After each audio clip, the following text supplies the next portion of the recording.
হেই, আজকে একটা নতুন ব্লগ নিয়ে চলে এসেছি। আর আজকে ছিল 25শে ডিসেম্বর। তার উপলক্ষে আমরা একটু ঝাড়গ্রামে চলে এসেছি। আর এখান থেকে আমরা চার্চে যাচ্ছি, পুরাতন ঝাড়গ্রামে যে চার্চটা আছে ওখানেই যাচ্ছি আমরা। তো আজকে তো যীশু খ্রিস্টের জন্মদিন, তার উপলক্ষে এত কিছু সাজানো, এত কিছু লাইট, এত লোকজন। তো আমরা কোনোদিনও আসিনি চার্চে, এটা আমাদের ফার্স্ট টাইম আসা।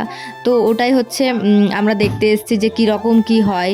তো এসে করে তো দেখছি অনেকেই লোকজন রাস্তায়, তার মানে ভাবছি যে অনেক ভিড় হবে। তো আস্তে আস্তে আমরা যত এগিয়ে যাচ্ছি তত ভিড় দেখতে পাচ্ছি। তো দেখো, এটা হলো মেন গেট। এখানে এসে করে দেখছি তো ওরে বাবারে এত ভিড়, ঠেলাঠেলি হয়ে যাচ্ছে সবাই। মানে তো যে সামনে দেখতে পাচ্ছ চার্চ লাইট দিয়ে সাজিয়েছে, খুব সুন্দর চারিপাশটা লাগছে। আর এখানে যে বড় বড় গাছগুলো আছে না, ওই গাছগুলোতে কিন্তু কালার কালার লাইট দিয়ে দিয়েছে, তার জন্য আরও সুন্দর লাগছে।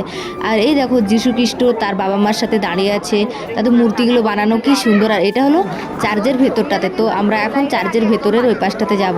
তো এই দেখো আমরা এটা দিয়ে যাচ্ছি, তো সবাই যাচ্ছে আর আমরাও যাচ্ছি ওদের পেছন পেছন। তো আমরা ফার্স্ট টাইম এসেছি, তো অতটা আমরা ওখানে কিছু জানি না, তাই সবাই যেদিকে যাচ্ছে আমরাও যাচ্ছি। তো দেখতে দেখতে ভিড় সামলে আমরা ভিতরে ঢুকে পড়েছি। আর ভিতরে দেখো অ্যাম্বিয়েন্সটা ঠিক এইরকম ছিল, প্রচুর ভিড়, মানে দাঁড়ানোর মতো জায়গা নেই। তাও ভিডিও বানানোর জন্য আমরা অনেকটা সামনে চলে এসেছি, তো ভিডিওটা বানিয়েছি দেখো। আর বাইরেটা কিন্তু ঠান্ডাই ছিল, কিন্তু ভেতরে ঢোকার পরে বেশ গরম লাগছিল, কারণ এত ভিড়। তো ওই সবার ভিড়ের মধ্যে তাই জন্য ঢুকে করে গরম লাগছিল। তো তারপরে দেখো অনেকেই লোকজন বেলুন দিয়ে সাজিয়েছে, আর ভেতরটা ঠিক এইরকম, মানে খুবই সুন্দর লাগছিল দেখতে চারিপাশটাই। দেখো একটু তোমরা সবাই।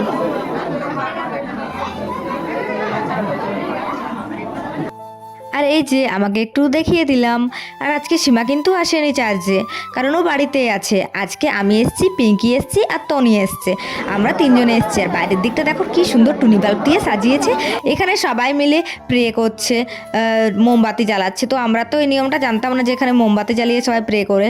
তো আমরা এমনিতেই প্রে করে দিলাম গডের কাছে। দিয়ে তারপরে এখান থেকে আমরা সামনের দিকটায় যাব, দেখি কীরকম কী সাজিয়েছে।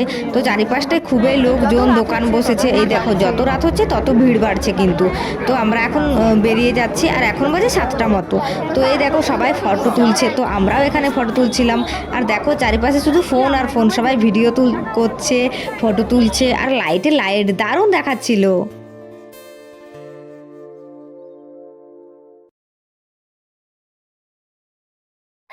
আর এইখানটা তো এসে খুবই সুন্দর লাগছিল, গাছগুলো দেখো চারিপাশটা কি সুন্দর লাগছে, সবুজ পিঙ্ক। ও কি সুন্দর লাগছে। আর এখানে দেখো কত কিউট একটা সান্টা ক্লথ, তো খুব ভালো লাগছে দেখে করে।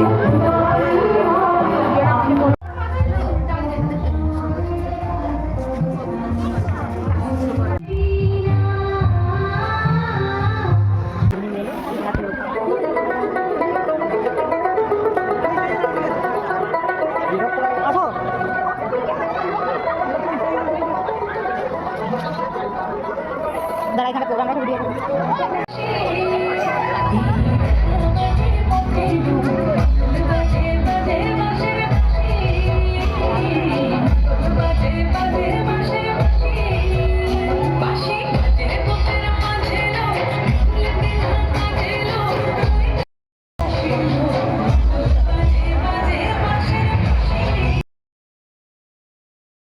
তারপরে মাঠে পৌঁছে গেছি। আর মাঠটাতে দেখো কত লোকজন, কত রকমের দোকান বসেছে, ফুচকা দোকান, বেলুন দোকান, অনেক রকমের দোকান বসেছে। তো মেলায় এসছি, আর কিছু খাবো না সেটা আবার হতে পারে? তো দেখতেই পাবে আমরা কি খাচ্ছি মেলাতে। তো দেখো চারিপাশটা আগে মেলায় তোমাদের ঘুরিয়ে দেখিয়ে দিলাম কীরকম দেখাচ্ছে। আর এই লাইটগুলো দেখো কি সুন্দর দেখাচ্ছে না, আমাকে তো খুব ভালো লাগছে। আর এই দেখো এখানে চপ দোকান, মানে সিঙ্গাড়ার দোকান। আর এই দেখো আমরা কিন্তু গরম গরম ঘুগনি খাবো, তাই এখানে এখন এই কাকুর দোকানে চলে এসেছি ঘুগনি খাওয়ার জন্য। তো টনি কিন্তু লাইন দিয়ে আছে, বলছে এই আয় আমরা ঘুগনি খাবো। তো এরপর আমরা ঘুগনি খাবো, ঘুগনি খাওয়ার পরে আমরা এখান থেকে চারিপাশটায় ঘুরে বেরিয়ে পড়লাম। আর এই দেখো বাইরের দিকটা ঠিক এইরকম, মানে এটা হলো মেন গেট, এটা দিয়ে ঢুকতে হতো, কিন্তু আমরা অন্য গেট দিয়ে ঢুকেছি। আর বাইরের দিকটা এই দেখো রাস্তাটা যেটা দিয়ে আমরা এসেছি। তো এসেছি যখন এই রাস্তাটা দিয়েই আমরা ফিরে যাব। তো চলো এখন আমরা এগিয়ে যাচ্ছি সামনের দিকটায়। দেখো আমি আর টনি আর পিঙ্কি কিন্তু সামনে ছিল, তো ওকে দেখানো হয়নি। আর দেখো টোটোতে উঠে গেছি, এখন আমরা বেরিয়ে পড়েছি। আর আমাদের ঝাড়গ্রামের রাস্তাটা কিন্তু খুব সুন্দর সাজিয়েছে, এই দেখো কত লাইট দিয়েছে, অনেকটার থেকে লাইটটা দিয়েছে আর দারুণ লাগছিল রাস্তায়। আমরা কিন্তু খুব ছবি তুলেছি, ভিডিও বানিয়েছি, তো ভিডিওটা তোমাদের সাথে শেয়ার করলাম, ছবিগুলো শেয়ার করে নেই, ওগুলোও পরে করে দেবো। তো এই দেখো আমরা এখন এখানে দাঁড়িয়ে আছি রাস্তার মিডিলে, তো দারুণ লাগছিল। আর আমাদের ঝাড়গ্রামে মিয়া মোড় হয়েছে, তো ওখানে আমরা কেক খেতে চলে এসেছি। এই দেখো কত পরিমাণে ভিড়, আজকে তো 25শে ডিসেম্বর না, তার জন্য এত ভিড়। তারপরে আমরা এখান থেকে কেক খেয়ে সোজা বেরিয়ে পড়লাম বাড়ি। টাটা বাই বাই, এটাই ছিল ব্লগ।